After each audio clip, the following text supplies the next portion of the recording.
All right, another day, another vlog. It's been a while since I've posted. Let me know, by the way, if you enjoy this perspective, the point of view. I've got an Insta360 Go on my hat.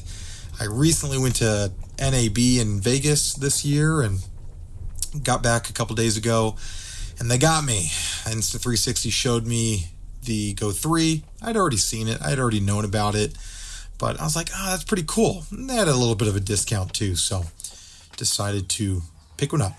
So today we are shooting at a location I rented through Peerspace. And now for some video production, offloading my equipment onto a cart, ASMR.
No.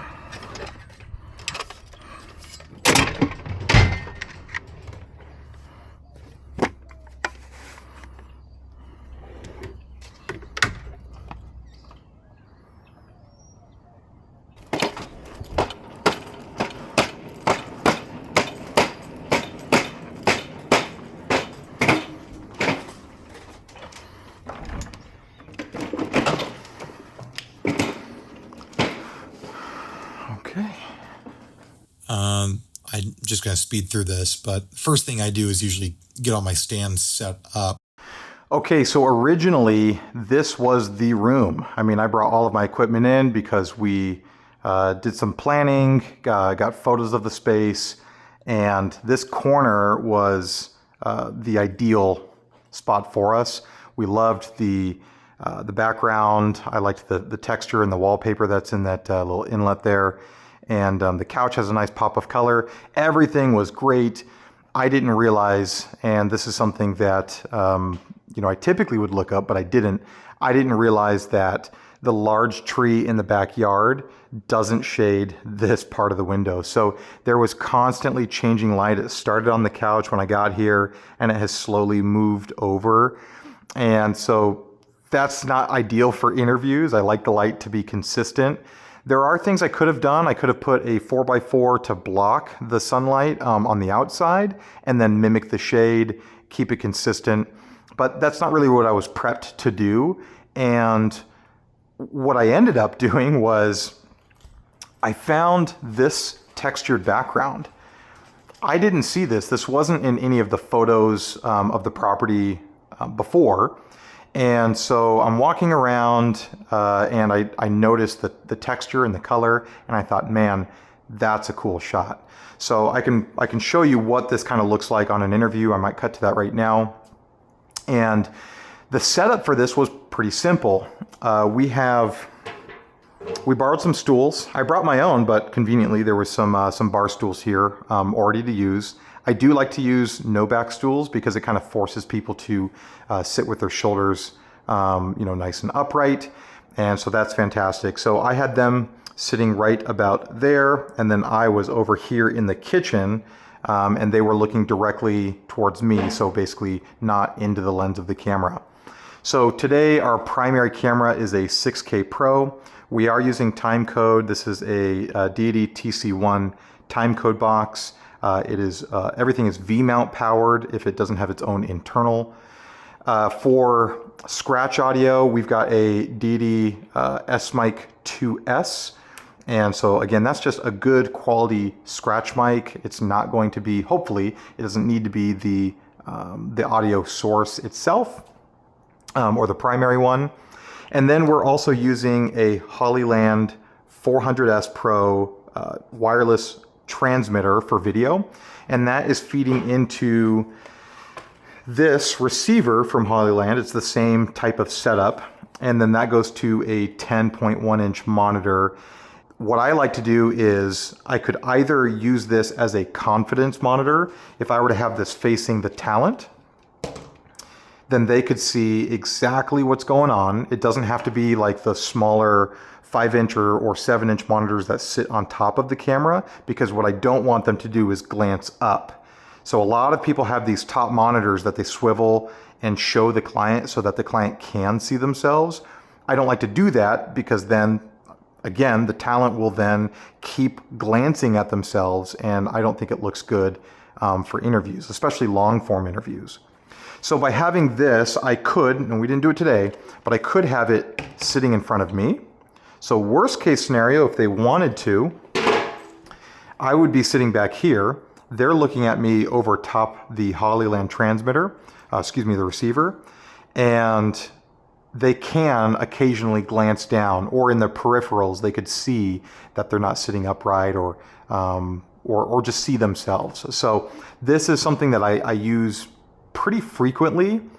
Even if I'm not hired to use it, sometimes I'll break it out anyways, just because I do think it's a value add, and people don't ask for it if they don't know what it is or what value it brings to them. Here's what we did today though. Here's what we actually did. Was I had the company who did hire me sitting in here on the couch. And so basically, while I was in there doing an interview, they got to sit right here and actually watch the A camera interview and see all of that go down. So they can hear it from this room, but also what's nice about these transmitters is they were able to get audio too. So I've got a little volume knob adjustment. Because we're in the same vicinity, it was muted because they were just able to listen to them. In this room, it wasn't hard to do. If they were further away or behind walls, or I'm in a commercial building and there's like cement walls in between us, they wouldn't really be able to hear the talent. And so, yeah, you can just turn up the volume and you can actually hear them then. So that's great.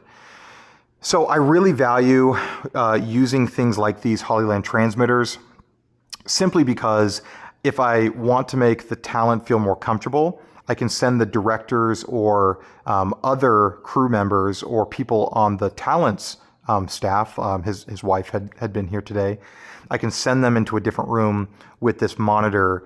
Everything is getting wirelessly transmitted, and I don't know. It's just one of those things where, do you need it? I don't know. But ever since I started to offer it, and ever since I started to use it and show clients, now it's something that people are not only requesting, but they're paying for. So people are saying, hey, can we have that monitor on set for this next project? And it's actually a billable type service. So anyways, I just wanted to throw that out there.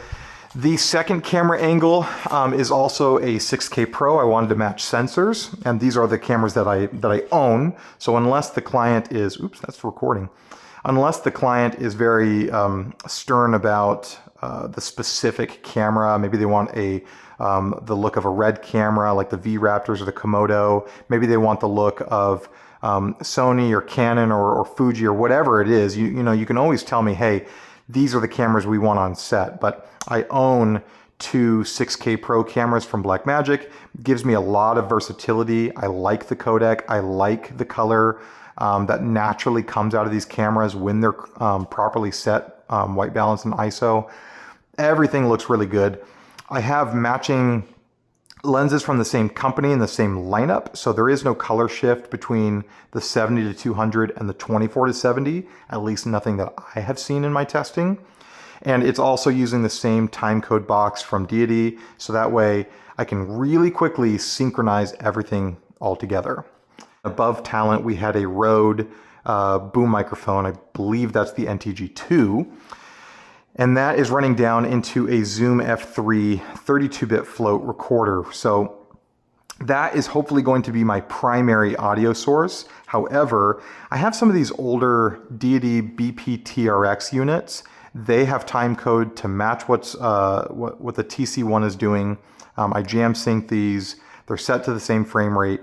And so it's really great that I was able to have a nice backup sound source for the talent, just in case this one doesn't sound good, that one doesn't sound good, then I've got the lavalier, and one of them is going to sound fantastic. Not worried about it. But if you have, like the old phrase, one is none, two is one, well, in my case, it's always three or more. So that way, if one of them fails, I've got two more. If another one fails, I've got one more. If that one fails, then something drastically went wrong.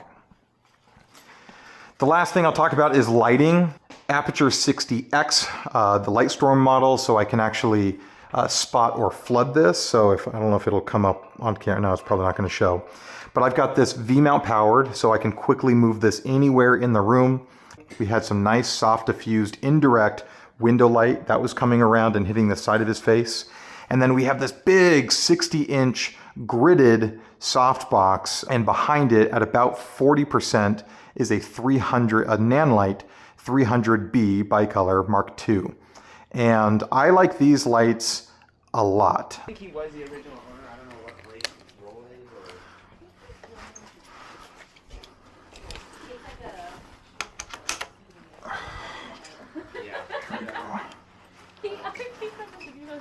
My name is Matt, but I go by Blake. And I was like, okay, Blake. Whoa, Evan. Sorry. Did he get back up there again? Or? I've never seen that. That was nice.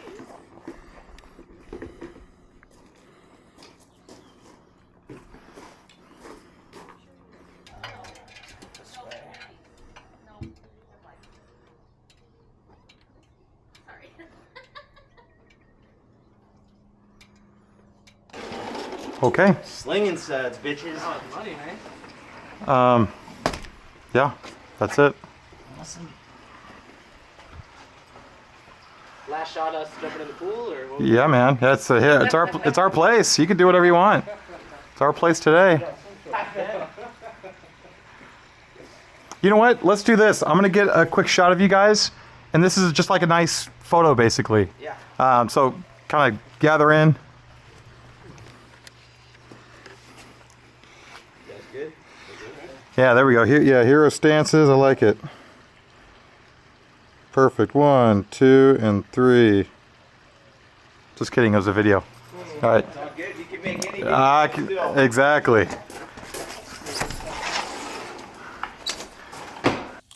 Well, anyways, that is it for today's vlog. I'm still trying to figure out the style of content. So let me know if this is any good, if this adds any value, or if it's just fluff, me talking to a wall and I'm not really helping or adding value to anybody else. So if you like this kind of content, please let me know so that I get encouraged to keep doing it. That's basically it. Subscribe to the channel, like the video, share it with your friends, and we'll see you on the next one.